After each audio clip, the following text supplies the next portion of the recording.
Red green online present. আইন উপদেষ্টা royal লোক, তো এগুলো তো মানে একেবারে ভিত্তিহীন অভিযোগ।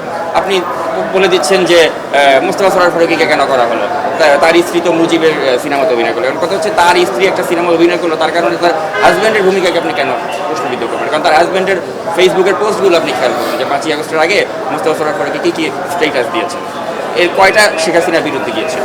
আপনি দেখুন যে তার যে চলচ্চিত্র স্যাটারডে আফটারনুন, সেটা তিনি রিলিজই করতে পারেননি এই ফ্যাসিস্ট আওয়ামী লীগের শাসনের সময়। তাকে কোনোভাবেই ওটা বাংলাদেশে রিলিজ করতে দেওয়া হয়নি।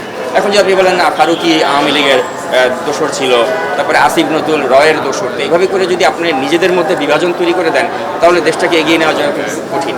তা আমি মনে করি যে যারা এই ধরনের কাজটা করছেন, তারা কেন করছেন, কী ধরনের উদ্দেশ্যে করছেন, এটা নিয়ে আমি আসলে জানি না কেন তারা এটা করছে।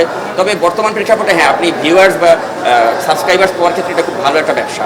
মানে আমিও যদি এখন এই মুহূর্তে মোস্তফা সরোয়ার ফারুকীকে বা আসিফ নজরুলকে উদ্দেশ্য করে আমি সমালোচনা করি, আমার কিন্তু ভিউয়ার্স সাবস্ক্রাইবার বেড়ে যাবে। কিন্তু এক্ষেত্রে আমাদের দায়িত্বশীলতার পরিচয় দিতে হবে যে আমি কি কয়েকটা ভিউ লাইক কামাবার জন্য আমি কাজ করবো, নাকি আমি জনগণকে বা দেশবাসীকে প্রকৃত সত্যটা আমি সেটা জানতে দেবো। কারণ আমি জানি আসিফ নজরুল রয়ের মানে তিনি চেয়েছেন যে অভিযোগ তার বিরুদ্ধে আনা হয়েছে, এর মতো ভিত্তিহীন হাস্যকর কিছু হতে পারে। রাজধানীর গুলশানে মুনিয়া নামে একজন মেয়েকে যে আত্মহত্যার প্ররোচনার অভিযোগে যে করে তাকে যে হত্যা করা হলো, এটা বৃহৎ শিল্প গোষ্ঠী, তাদের সাথে আমার একদম পুরোপুরি একটা বিরোধে আমি জড়িয়ে গেলাম। কারণ আমি ইস্যুটা নিয়ে অনেক বেশি ভোকাল ছিলাম বা এখনও আছি। তো তারপরে ওদের পক্ষ থেকেও আমার বিরুদ্ধে আপনারা জানেন যে এমন কোনো অভিযোগে মামলা নেই যে তারা করেনি। তারা আমাকে শিশু ধর্ষক বানিয়েছে, যে আমি নাকি শিশু ধর্ষণ করেছিলাম।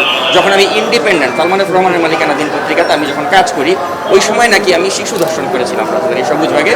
এবং তারা বলল যে ওই শিশু নাকি 2011 সালে আমার দ্বারা ধর্ষিত হয় এবং তখন নাকি তাকে মুগ্ধা হাসপাতালে তাকে চিকিৎসার জন্য নেওয়া হয়।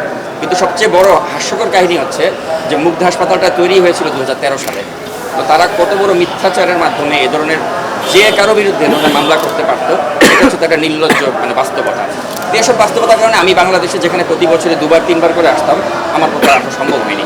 তো এখন যখন দেশ স্বাধীন হলো, তখন আমি ভেবেছি যে এখন আমি আসবো, কিন্তু আসতে গিয়েও পারছিলাম না। কেন? কারণ ওই মামলার কিছু কিছু মামলা এজাহার তৈরি হয়ে গিয়েছিল। তো আমাকে বলা হচ্ছিল যে না, আপনি এখন আসলে হয়তো একটু সমস্যা হতে পারে। তো এখন যখন দেখলাম যে না, সমস্যা হবে না, যখন ক্লিয়ারেন্স পেলাম যে আসতে সমস্যা হবে না, আমি আসলাম। তো এটা মানে it's better late than never, কিন্তু আরও আগে আসতে পারলে আরও ভালো লাগতো।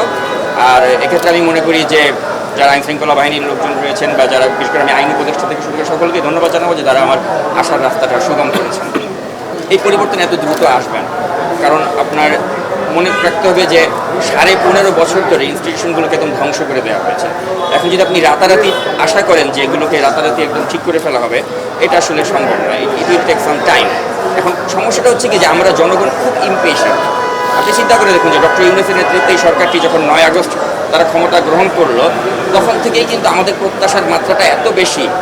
তো দেখা যাচ্ছে যে মানে 4 মাস না যেতেই জনগণ অস্থির হয়ে গিয়েছে। আবার কেউ কেউ দেখা যায় উদ্ভট সমীকরণ করে যে আগেই হয়তো বেটার ছিল। এই ধরনের মানে কথাবার্তা, এগুলোর মাধ্যমে হয় কি আসলে যে আপনি মানে মানে এটা এটা মানে এটা এটা অগ্রহণযোগ্য, মানে এভাবে আপনি এটা করতে পারেন না। কারণ এই মুহূর্তে তার বিকল্প কে আছে? আপনি দেখুন, যিনি বিশ্বের প্রত্যেকটা মানুষের কাছে একটা ভালোবাসার মানুষ এবং পুরো ছাত্র জনতার প্রত্যেকের সমর্থনের মাধ্যমে তিনি সরকারটা গঠন করেছেন। হ্যাঁ, এখানে অনেক ধরনের ল্যাপস আছে, অনেক ধরনের উপদেষ্টাদের নিয়োগ নিয়ে প্রশ্ন আছে, এগুলো নিয়ে আমরা ক্রিটিসাইজ করতে পারছি, সামনে আরও করব।